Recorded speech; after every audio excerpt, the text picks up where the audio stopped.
নমস্কার বন্ধুরা, আমার চ্যানেলে আপনাদের সকলকে আবারও স্বাগত জানাই। আজকে আমি আপনাদের সাথে শেয়ার করব মিষ্টি আলু বা রাঙা আলুর পায়েস। এটি খেতে খুবই সুস্বাদু হয়। এটি একাদশীতে বা যে কোনো ব্রত উপবাসের দিন আপনারা বানিয়ে খেতে পারেন। আশা করছি আপনাদের ভালো লাগবে। ভিডিওটি শেষ পর্যন্ত দেখার অনুরোধ রইল। তাহলে চলুন এবার শুরু করা যাক আজকের এই ভিডিওটি। পায়েসটি তৈরি করার জন্য আমি এখানে 4টি মিষ্টি আলু বা রাঙা আলুকে ভালোভাবে ধুয়ে জল ছড়িয়ে রেখেছি। এবার এই ধুয়ে নেওয়া রাঙা আলুর খোসাটাকে ভালোভাবে ছাড়িয়ে এইভাবে সরু সরু করে কেটে জলের মধ্যে ডুবিয়ে রেখেছি, যাতে করে রাঙা আলুর সমস্ত কষ জলের মধ্যে চলে আসে। এইভাবে কিছুক্ষণ জলের মধ্যে রাখলে রাঙা আলুর সমস্ত কষ জলের মধ্যে চলে আসে আর আলুর টুকরোগুলো কালো হয় না। এবার আমি 3 থেকে 4 বার জল পাল্টে পাল্টে এইগুলোকে ভালোভাবে ধুয়ে নেব। জল পাল্টে পাল্টে ভালোভাবে ধুয়ে নেওয়ার ফলে রাঙা আলুর সমস্ত কষ চলে গিয়েছে আর আলুর টুকরোগুলি পুরোপুরি সাদাই রয়েছে। এবার আমি এই পায়েসটি তৈরি করার জন্য হাঁড়িতে গরুর দুধ বসিয়ে দেব গরম হওয়ার জন্য। এবার গ্যাসের আঁচটাকে বাড়িয়ে দিয়ে দুধটাকে ভালোভাবে গরম করে নেব। দুধটা গরম হয়ে গেলে এবার আমি এর মধ্যে দিয়ে দিচ্ছি 3-4টে থেতো করে রাখা এলাচ আর দিচ্ছি 2টি তেজপাতা। এবার অনবরত নাড়াচাড়া করে ভালোভাবে দুধটাকে জাল করে নেব।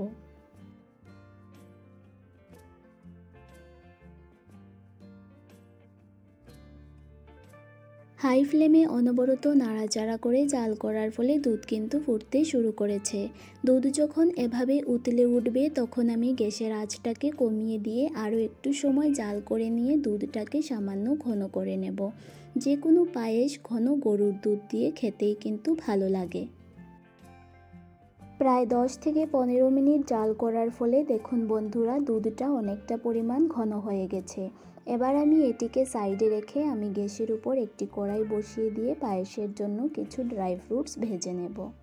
তার জন্য আমি কড়াইতে দিয়ে দিচ্ছি 2 টেবিল চামচ পরিমাণ গাওয়া ঘি।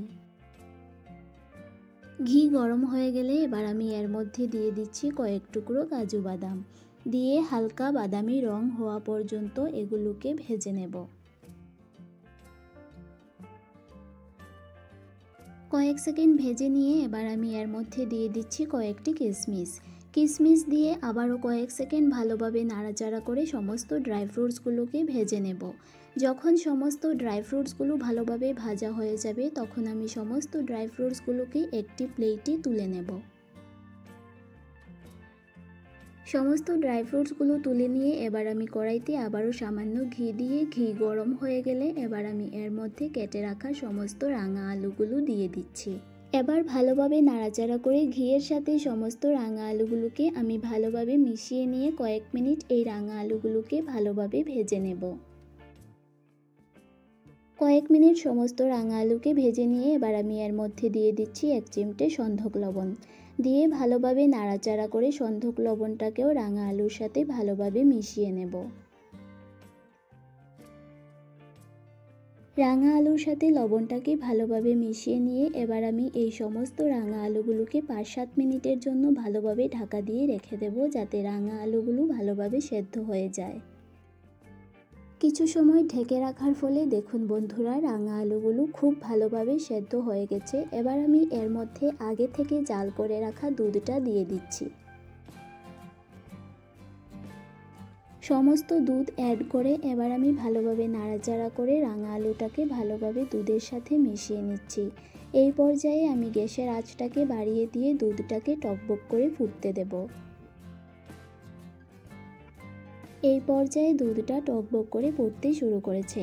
এবার আমি গ্যাসের আঁচটাকে মিডিয়াম টু লোতে করে দেব। দুধের সাথে রাঙা আলুগুলো ভালোভাবে ফুটতে থাকার ফলে দেখুন বন্ধুরা, পায়েসে একটা সুন্দর ইয়েলোইশ কালার চলে এসেছে। এবার আমি এর মধ্যে বেজে রাখা সমস্ত ড্রাই ফ্রুটস দিয়ে দিচ্ছি আর দিচ্ছি 1 বাটি চিনি। চিনির পরিমাণটা আপনারা নিজেদের পছন্দ অনুযায়ী কমিয়ে বা বাড়িয়ে দিতে পারেন।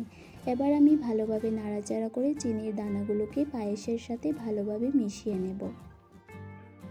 চিনির দানাগুলোকে ভালোভাবে মিশিয়ে নিয়ে এবার আমি এই পায়েসটাকে আরও কিছুক্ষণ রান্না করে নেব, যাতে পায়েসের দুধটা আরেকটু পরিমাণ ঘন হয়ে যায়।